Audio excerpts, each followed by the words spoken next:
Ça va à peu près? Vous n'avez pas ras-le-bol qu'il y ait des gens qui vous parlent en étant assis sur des chaises? J'ai dit à Guillaume, en fait, il y a une transition, il y a un truc, il me dit tu te démerdes, tu montes. Moi, je vais vous parler de... En fait, je suis pas exactement certain que je vais vous parler de ce dont je voulais vous parler au départ, mais on va voir. Je m'appelle Cyril Dion, je n'ai aucun lien de parenté avec Céline. J'ai cherché un. Mon père fait de la généalogie, on a cherché. Rien.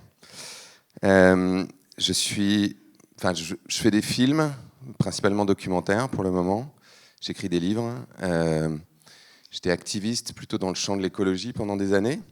J'ai monté un mouvement avec Pierre Rabhi qui s'appelle Colibri en 2006.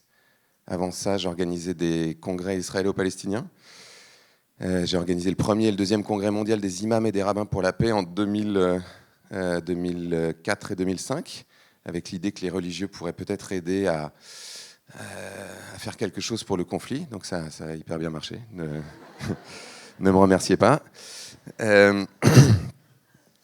Et cette question de la résistance est assez prégnante pour moi depuis toujours. Je pense depuis que je suis enfant, où j'avais le sentiment déjà que je vivais dans une forme de système d'oppression puisque je ne pouvais décider d'à peu près rien. Donc je détestais être un enfant et j'avais vraiment hâte d'être un adulte en me disant quand je serai adulte, je pourrai décider de ce que je veux faire. Puis après j'ai regardé les adultes et je me suis dit peut-être que ça n'est pas aussi simple quand je les regardais aller au travail avec une mine assez réjouie. Et donc, par différentes stratégies, j'ai essayé de comprendre comment moi j'allais pouvoir engager une forme de résistance. C'est-à-dire comment j'allais pouvoir déjouer cette espèce de trajectoire qui était déjà toute tracée de tu vas à l'école, tu restes enfermé dans une salle toute la journée pendant 15 ans, c'est pas toi qui décides de comment tu vas apprendre, tout ça pour ensuite trouver un métier dans lequel tu vas pouvoir gagner de l'argent pour pouvoir payer ton loyer ou ton crédit ou t'acheter à manger et travailler jusqu'à la retraite. Et puis, dans l'interstice de ce moment-là, tu pourras avoir des petits moments où ça sera le week-end, ça sera les vacances, et peut-être ensuite la retraite. Et peut-être qu'au moment de la retraite, tu pourras choisir ce que tu veux faire. Bon, ça me paraissait pas hyper emballant. Donc j'ai choisi de faire une carrière, des études d'art. Donc j'ai fait une école d'art dramatique, en me disant bon bah peut-être qu'avec le théâtre, je vais pouvoir sortir de là. Et puis en réalité, je me suis assez rapidement retrouvé à faire de l'alimentaire d'acteur. Donc l'alimentaire d'acteur, ça ressemble à faire des pubs, ça ressemble à faire des téléfilms plus ou moins réussis. Donc je faisais le complice du brocanteur dans Une femme d'honneur, par exemple. Un très beau rôle à Oscar. Le maître nageur violeur de la piscine dans un téléfilm policier d'M6 qui s'appelait Duels intimes. J'ai joué dans la pub pour Tiscali, c'était un fournisseur d'accès à l'époque, et je jouais le responsable du service résiliation. Et donc le pitch, c'était comme tout le monde adore Tiscali, personne ne résilie jamais, donc moi j'ai rien à faire. Et donc j'avais une petite voiture télécommandée avec un petit hamster dedans, et je le faisais aller dans les couloirs. Et je me souviens encore d'un matin, en arrivant sur le plateau, où le réalisateur de la pub, c'est un réalisateur de pub, c'est un métier particulier, me dit j'ai eu une idée. Alors, je dis d'accord. Il me dit viens. Il me dit tu vois, tu vas. Alors, il était comme ça. Il me dit tu vois, tu vas sortir de l'ascenseur, tu vas faire une tête comme ça, et hop, tu vas partir. Je dis mais c'est ça ton idée? C'est terminé. C'est genre l'idée est terminée. Ok. Et là, je me suis dit, je vais pas pouvoir faire ça toute ma vie, comme disait l'autre. Donc, il va falloir que je trouve autre chose. Et donc, c'est là que j'ai commencé à chercher, en disant comment est-ce que je peux construire quelque chose qui aurait du sens dans mon existence? Qu'est-ce qui pourrait faire que j'ai envie de me lever le matin pour faire quelque chose qui, à la fois, me rende plus ou moins heureux et à la fois apporte quelque chose au monde? Et c'est pas si simple, malgré tout.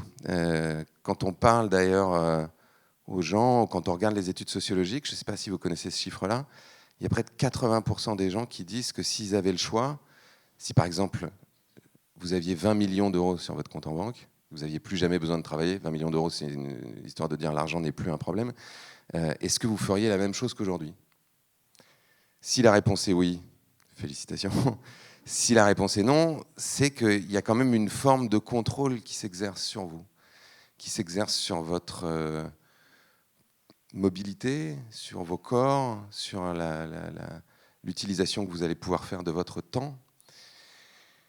Et en fait, au fur et à mesure de ma trajectoire, je ne vais pas te raconter parce qu'on y passera la nuit, mais puis on s'en fout en plus, mais j'ai redécouvert quelque chose que plein d'êtres humains avaient découvert avant moi, qui est que nous vivons quand même, malgré tout, un peu dans des systèmes d'oppression, où quelques personnes ont la capacité de concentrer une quantité déraisonnable de richesse et de pouvoir et de déterminer comment la société va s'organiser et, d'une certaine manière, d'orienter, de créer les aiguillages qui vont nous emmener dans une direction ou dans une autre. Quand j'entendais Marie-Alep tout à l'heure, il y a une forme de lassitude et de colère. C'est absolument magnifique ce que fait ATD Quart Monde, et c'est magnifique ce que font tous les bénévoles, et de voir ces qualités humaines, c'est-à-dire de voir des êtres humains qui se soucient des autres et qui font en sorte de leur venir en aide. Mais d'une certaine manière, c'est aussi le signe qu'on passe notre temps à essayer de s'adapter à une société malade. C'est-à-dire que c'est comme si vous essayez de dépolluer, enfin de soigner des gens qui ont bu de l'eau polluée dans un puits sans jamais aller dépolluer le puits, c'est sans fin. Quand j'ai commencé à travailler chez Homme de Parole, donc quand on s'est mis à organiser ces congrès israélo-palestiniens et d'imam et de rabbin, l'homme qui a organisé ça s'appelle Alain Michel, il est lyonnais d'ailleurs. Il avait une ONG qui s'appelait Équilibre dans les années 80, que les plus vieux connaissent peut-être. Et c'était ça son leitmotiv, c'était de se dire, en fait, nous les humanitaires, on est envoyés dans des situations qui ont été créées par des États, par des conflits, et on est comme un pansement sur une jambe de bois. C'est-à-dire qu'on vient essayer plus ou moins de réparer le bordel et de faire en sorte que ça ne soit pas suffisamment tragique pour que le système puisse continuer à avancer.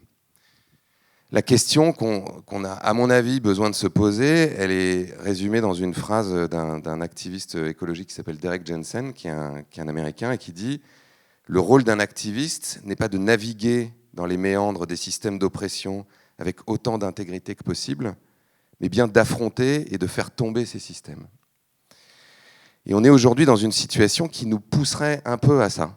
Je ne sais pas si ça marche mon truc, il existe ? Ouais.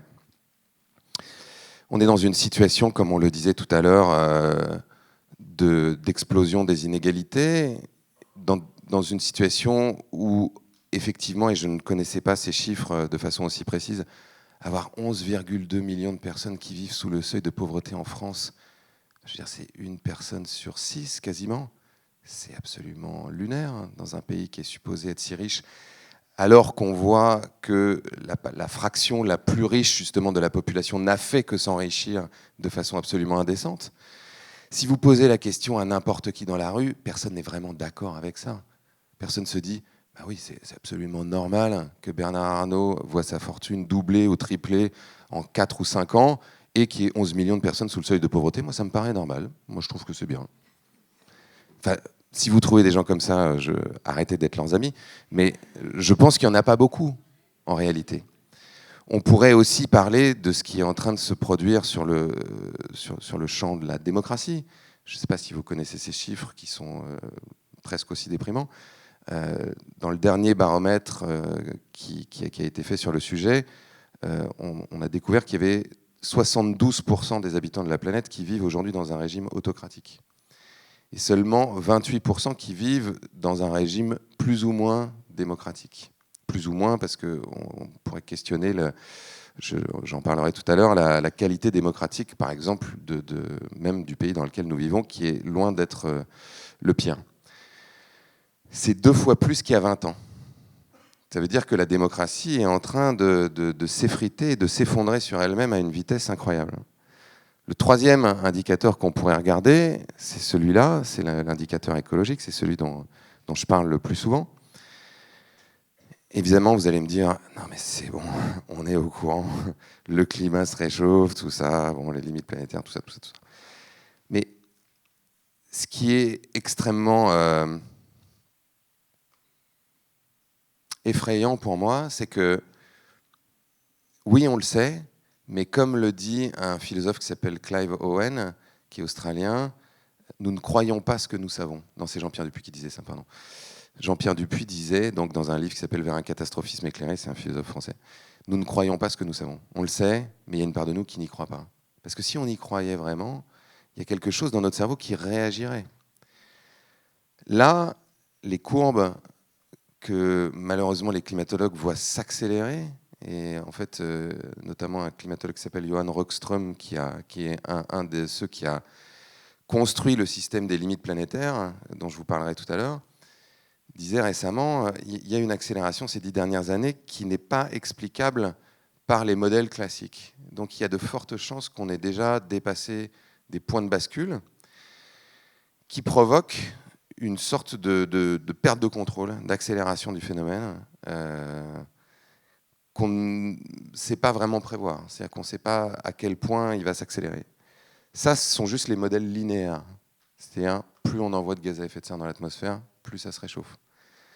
La courbe bleue foncée, c'est le scénario idéal, c'était celui de l'accord de Paris, c'était on reste en dessous d'1,5 degré d'ici à 2100. C'est ce qui nous permet en gros de rester dans un espace de sécurité. Ça a déjà volé en éclats. C'est-à-dire qu'on va dépasser ce seuil entre 2027 et 2030, très certainement. Le seuil au-dessus, qui était le moindre mal, les 2 degrés, il est à peu près certain qu'on va le dépasser entre 2040 et 2050.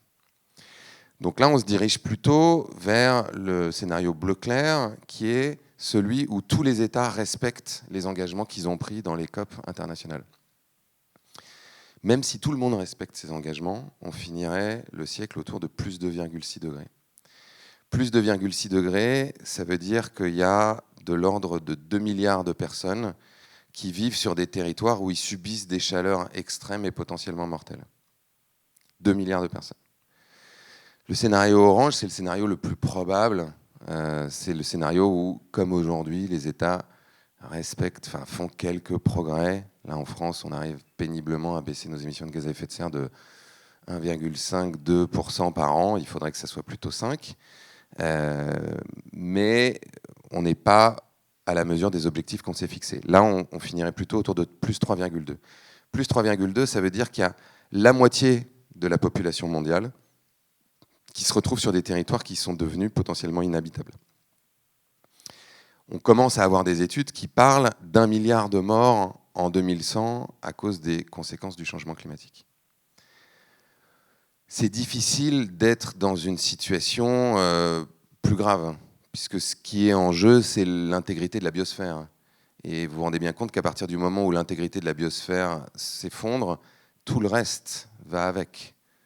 La pauvreté, les conflits, l'accès à l'eau, l'accès à la nourriture, l'instabilité politique. On est vraiment sur le fondamental qu'il faudrait pouvoir préserver. Malheureusement, ça, c'est juste un problème. Le deuxième problème, c'est celui-là, c'est que vous connaissez aussi, que les espèces disparaissent. Je vous redonne juste 2 chiffres parce que vous les avez déjà entendus, hein. C'est pas comme si c'était une nouveauté. Mais essayez quand même de prendre la mesure du fait que depuis 1970, il y a 73%, c'est-à-dire les 3 quarts, les 3 quarts des populations d'animaux vertébrés sur cette planète qui ont été éradiquées. Depuis 1970. Si on continue à cette vitesse-là, ce que les scientifiques craignent, c'est que là aussi on passe à un point de bascule qu'ils appellent une extinction de masse. Une extinction de masse, c'est quand 70% du vivant s'effondre brutalement sur la planète.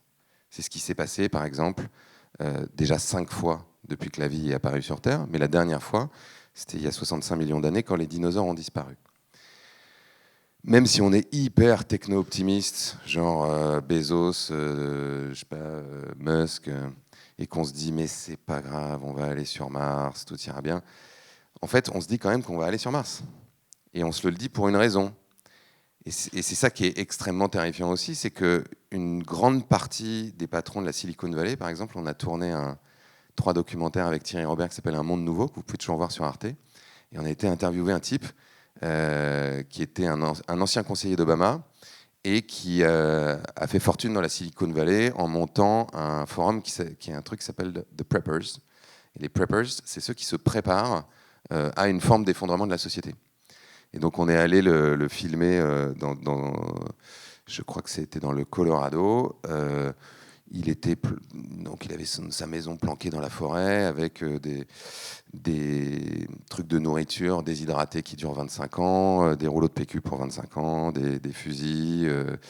Il avait même une espèce de truck pour pouvoir s'enfuir s'il n'avait plus rien, avec une tente qui se surélevait au-dessous du truck. Et on lui disait, mais c'est pourquoi ça? Il disait, c'est pour les ours.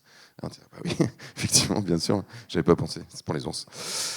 Et donc, ils ont tous, en gros, leur petit bunker pour se planquer, et ils ont une espèce d'internationale des gros riches qui veulent se sauver les uns les autres si ça tourne mal. Et donc, ils ont une ligne tous les 100 km où ils peuvent aller se planquer dans le bunker d'un autre au cas où le leur n'est plus praticable.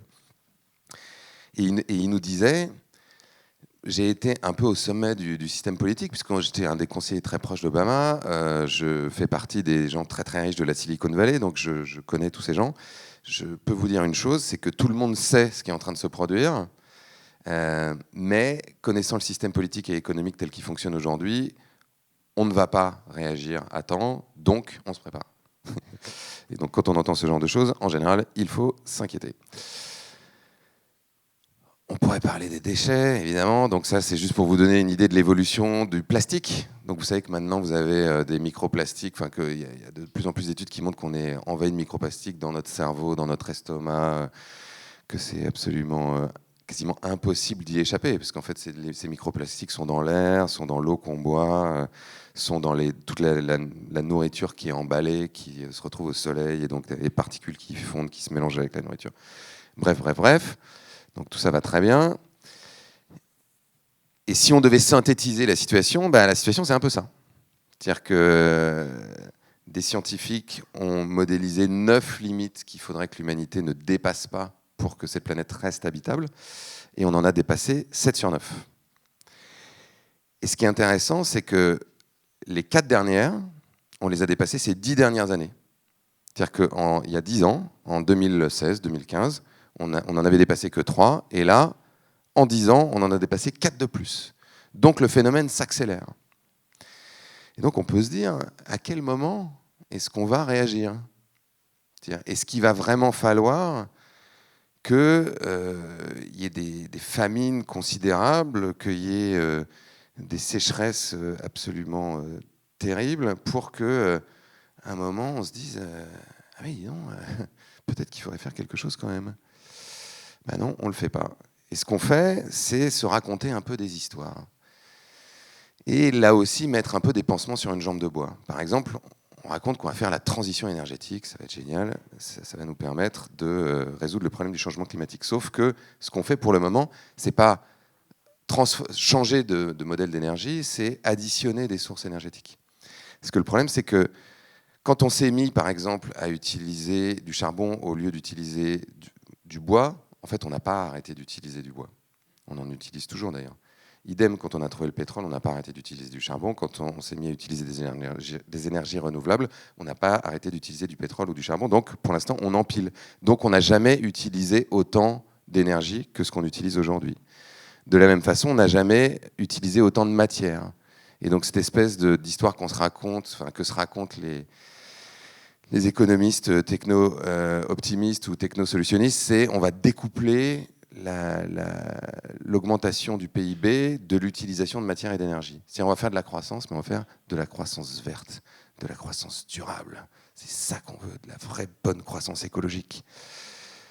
Sauf que ça ne marche pas. Enfin, c'est-à-dire que ça ne se produit pas. Et dans le dernier rapport du GIEC, il y a des scientifiques qui ont fait une sorte de synthèse de la capacité qu'on aurait de découpler sur un certain nombre d'activités. Ils disent on arrive à le faire effectivement sur certaines activités, mais on ne peut pas le faire suffisamment vite et on ne peut pas le faire sur suffisamment d'activités en nombre suffisant pour que ça permette de résoudre le problème qui se pose à nous, qui est devenu vraiment imminent. Donc, d'une certaine manière, il n'y a qu'une seule solution. Enfin, il y a une solution qui paraît évidente, c'est de se dire que Si on a dépassé toutes ces limites planétaires, il y a une raison qui est qu'on utilise trop de pétrole, trop de charbon, qu'on pêche trop de poissons, qu'on élève trop d'animaux dans des systèmes concentrationnaires pour les manger, qu'on rase trop d'arbres. Donc ce trop a une réponse qui est quand même relativement simple, qui est moins. C'est-à-dire aller vers une forme de sobriété. Évidemment, dans le monde dans lequel on vit, parler de sobriété, ça a quelque chose de véritablement blasphématoire. C'est-à-dire que c'est pas du tout l'idée, quoi. L'idée, c'est d'avoir toujours plus de trucs. Donc, la question, c'est de se dire, est-ce que dans la sobriété, il n'y a pas une forme de projet qui est libérateur ? Est-ce qu'il n'y a pas, d'une certaine manière, une forme de réponse à cette équation qui est que nous passons une immense partie de notre vie à faire des choses plutôt pour alimenter une machine économique que pour être vraiment heureux, nous. C'est Pierre Rabhi qui racontait toujours une petite histoire que j'aime beaucoup pour illustrer ça, qui est donc une histoire de... Donc c'est un pêcheur portugais qui est couché à côté de sa barque sur le port, c'est après le déjeuner, il est au soleil avec son chapeau comme ça, il a mis son filet par-dessus sa barque. Et il y a 2 touristes américains qui passent, donc c'est un homme d'affaires américain qui est en vacances, qui dit à sa femme, mais regarde-moi ce feignant là, il est 3 heures, là, il est là, il fait la sieste, bah, tu m'étonnes que ces pays soient sous-développés, évidemment. Je vais aller le voir. Sa femme lui dit, bah, on ne va pas le voir quand même. Si, je vais aller le voir. Donc il va secouer le mec, il lui dit, dites donc monsieur, là, vous êtes en train de faire la sieste, vous pourriez être en mer, là, vous pourriez être en train de pêcher du poisson. Il dit, bah oui, je pourrais être en mer, en train de pêcher du poisson, mais bon, et après ? Bah après, vous gagneriez de l'argent, donc vous auriez plus d'argent. Oui, d'accord, ouais. Et après ? Bah après, vous pourriez acheter une 2e barque. Comme ça, vous pourriez pêcher plus de poissons. Ah oui, c'est vrai, ouais, c'est vrai, je n'avais pas pensé, ouais, je pourrais faire ça, ouais. Et après, vous auriez 2 barques, vous pêcheriez encore plus de poissons, vous auriez encore plus d'argent, vous pourriez acheter, je sais pas, une flotte. Et alors là, vous pêcheriez énormément de poissons. Il dit, ah oui, c'est vrai. Et après, je sais pas, vous pourriez devenir le leader mondial de la pêche de poissons. Vous pêcheriez des poissons partout, vous auriez des bateaux partout, et vous seriez riche, extrêmement riche. Bah oui, et après, vous seriez tellement riche que vous pourriez vous reposer. Et il dit, c'est ce que je suis en train de faire. Et en fait, on en est là. Quand toute l'année dernière, j'ai fait des chroniques pour France Inter, donc qui s'appelait La lutte enchantée, donc qu'on a réuni dans un bouquin il y a quelques mois, quoi. Et un jour, j'ai fait une chronique où j'ai essayé de faire ça, j'ai essayé de calculer combien de temps on passait à alimenter tout ce bordel.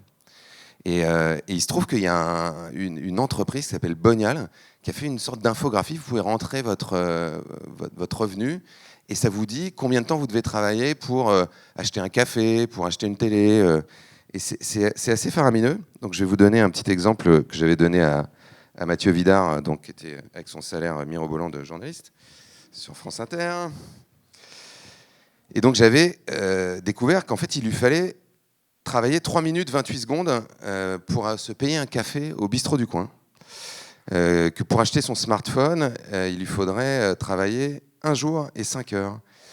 Qu'il lui faudrait travailler 6 mois et 18 jours pour une voiture. 5 ans et 19 jours pour une maison. Et en y consacrant à chaque fois, évidemment, tout l'argent qu'il aurait gagné dans ce laps de temps. Et donc je me suis dit, mais donc, si on met tout ça bout à bout, ça fait quoi ? Et le résultat de l'équation était que si on prend le salaire médian en France, donc en gros c'est de l'ordre de 2700 euros, il faut travailler 15 ans de sa vie pour acheter tous les objets un peu basiques que tout le monde a chez lui, plus ou moins. Une table, 4 chaises, un canapé, un frigo, un four, une machine à laver, un ordinateur, une télé, et les renouveler au taux de renouvellement moyen des Français. 15 ans de votre vie à faire ça. Parallèlement à ça, à ces 15 ans, donc vous avez fait que ça, hein. Pendant ces 15 ans, vous avez juste travaillé pour acheter ces trucs-là et les renouveler. Parallèlement à ça, aujourd'hui, vous regardez quand même assez souvent des écrans, certainement, comme moi, parce que ce truc est fait pour être addictif et ça marche. Et il se trouve que les derniers chiffres qu'on a, c'est qu'un Français passe en moyenne 5h30 devant son écran. Majoritairement maintenant devant son smartphone. Et de plus en plus en train de demander à Claude ou à Gemini ce qu'il doit faire ou ce qu'elle doit faire. Un adolescent, enfin un jeune entre 18 et 24 ans, c'est plutôt de l'ordre de 7 heures. Donc ce temps a tendance à augmenter. Là aussi, je m'étais amusé à faire un petit calcul ces dernières années. En gros, plus ça commence tôt et plus on va passer de temps dans notre vie devant un écran. Et en gros, on va passer presque de l'ordre d'un tiers de notre vie devant des écrans. Donc si vous passez 15 ans à travailler, si vous passez de l'ordre de 27 ans à regarder votre écran, que vous passez un temps considérable ensuite à vous occuper des trucs que vous avez achetés, parce qu'il faut les ranger, faut les réparer, faut les nettoyer, il faut travailler peut-être à nouveau pour avoir le truc encore mieux, parce que là je vous ai parlé du taux de renouvellement normal, mais il y a des gens qui ont envie de changer de téléphone tous les 6 mois, donc on va reprendre un crédit. Combien de temps est-ce qu'il va vous rester pour ce qui semble être le plus important dans une vie? Combien de temps il va vous rester pour passer du temps avec les personnes que vous aimez, pour lire de la poésie, pour être bouleversé par des paysages, pour pratiquer une activité artistique ou une activité quelle qu'il soit qui profondément vous épanouit, vous donne envie de vous lever le matin? Il va vous rester combien de temps pour ça? Et j'ai eu cette conversation avec ma psychiatre qui a bien du travail avec moi, parce que je suis un grand anxieux, et qui me disait, ben oui, finalement,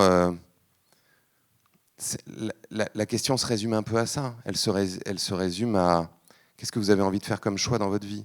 Et pour savoir si un choix est utile ou non, enfin, ou si c'est un bon choix, il y a une façon très simple de le faire, c'est de le faire comme si vous étiez sur votre lit de mort. Et depuis votre lit de mort, vous regardez la décision que vous voulez prendre là et vous vous posez la question de savoir si vous allez le faire ou pas, et si vous allez le regretter. Il y a extrêmement peu de gens, à mon avis, sur leur lit de mort qui se disent « j'aurais quand même dû plus travailler pour vendre des assurances. J'ai vraiment déconné, j'aurais dû faire un autre crédit CTLM pour acheter cette télé. » Enfin, personne ne se dit ça, vous vous rendez bien compte? Personne ne se dit « j'aurais dû passer plus de temps derrière un ordinateur, 8 heures par jour dans un bureau. » Personne ne se dit ça. En revanche, beaucoup de personnes doivent se dire ce que je vous disais juste avant. J'ai pas passé assez de temps avec ma famille, avec les gens que j'aime. J'ai pas eu le temps d'apprendre, de comprendre énormément de choses sur le monde. Je sais toujours pas en fait comment fonctionne l'espace, les atomes. J'ai passé tout ce temps sur TikTok. Merde, pourquoi j'ai fait ça? La question, pour en revenir à la résistance, c'est de se dire comment on arrive à déjouer ça. Parce que d'une certaine manière, la problématique écologique dont je vous parlais, qui est pareil avec la problématique sociale ou la problématique économique, elle est liée, je vais aller un peu rapidement parce que de toute façon je n'aurai jamais le temps de dire tout ça, ça non plus. Tout ça est lié à une défaillance démocratique profonde. Vous savez, le deuxième article de notre Constitution, et c'est aussi une citation d'Abraham Lincoln, c'est « La démocratie, c'est le pouvoir du peuple, par le peuple et pour le peuple ». Il me semble que nous n'avons jamais essayé, en réalité. C'est-à-dire un monde où on passe de quelques personnes, comme je vous le disais tout à l'heure, qui concentrent énormément de pouvoir et de richesse et qui ont la possibilité de décider pour tout le monde, à un monde où tout le monde a la possibilité de participer à décider de ce qui va se passer dans sa propre vie. Comment il va organiser son temps? Qu'est-ce qu'il va faire de son corps? Comment est-ce que l'espace dans lequel il habite, que ce soit une ville, que ce soit un village, que ce soit un quartier, comment est-ce qu'il est organisé? Est-ce qu'on veut y mettre des arbres? Est-ce qu'on veut qu'il y ait des routes partout pour qu'il y ait des bagnoles partout? Est-ce qu'on a envie qu'il y ait plus de trains? Est-ce qu'on a envie qu'il y ait plus d'endroits où on peut se retrouver? Bon, je pourrais multiplier les exemples à l'infini, vous avez compris l'idée.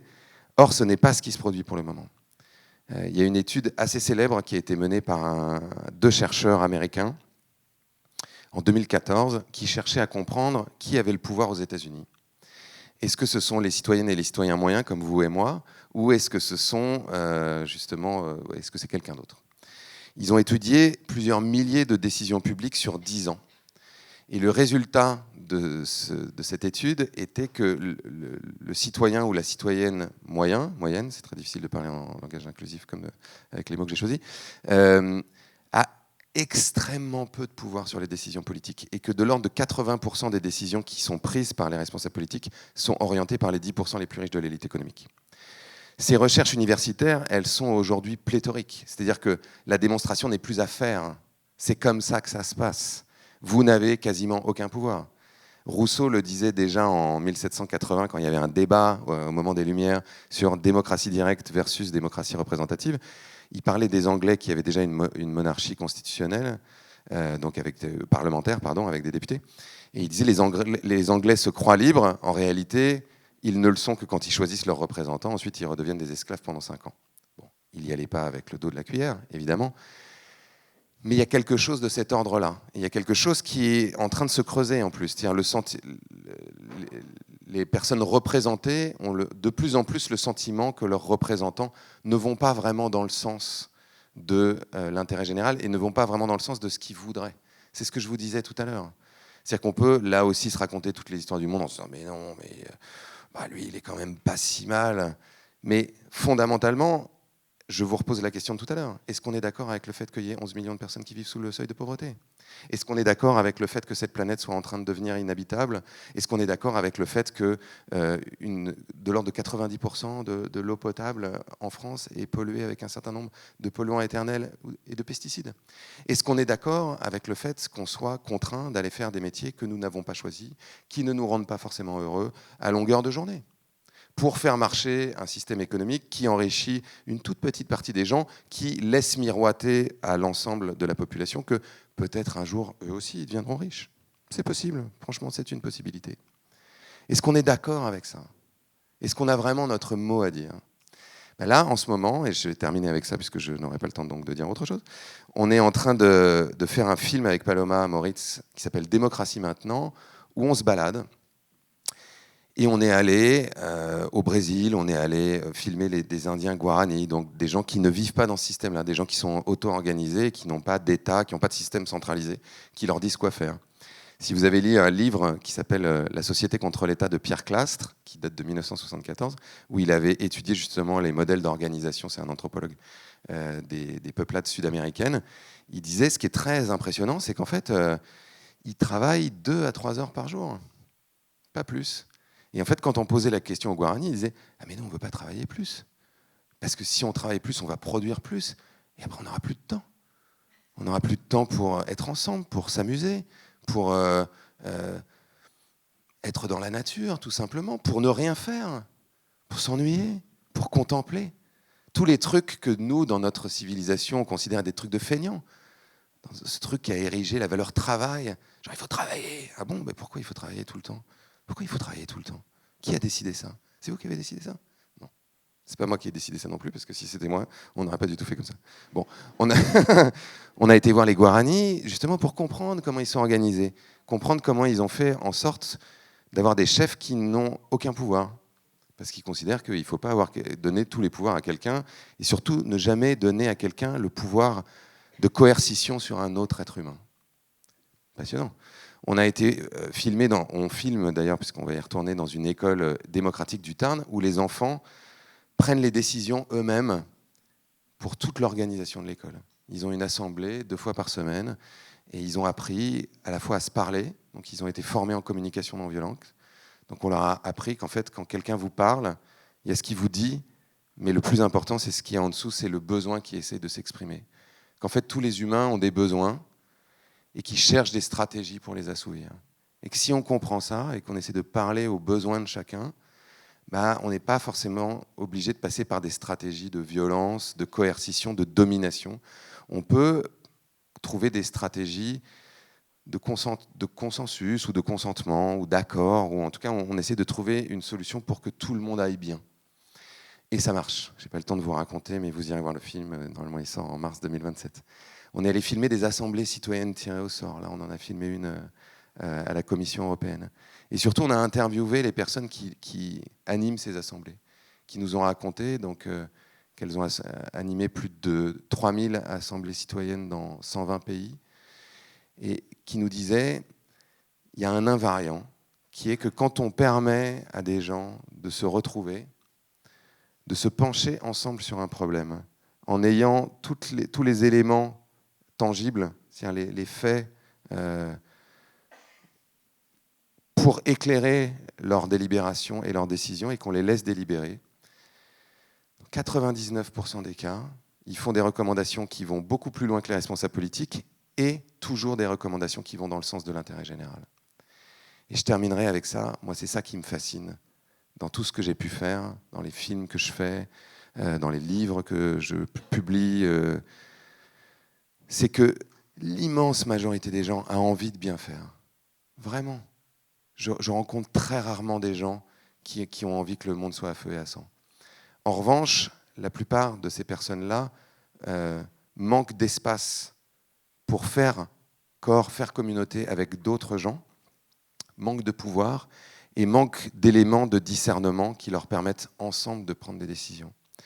Ma croyance aujourd'hui, c'est que nous avons besoin urgemment de passer de ce monde où quelques personnes décident pour tout le monde à ce monde où nous pouvons ensemble choisir dans quel monde nous voulons vivre et nous organiser collectivement pour le faire. Voilà, je vous remercie beaucoup.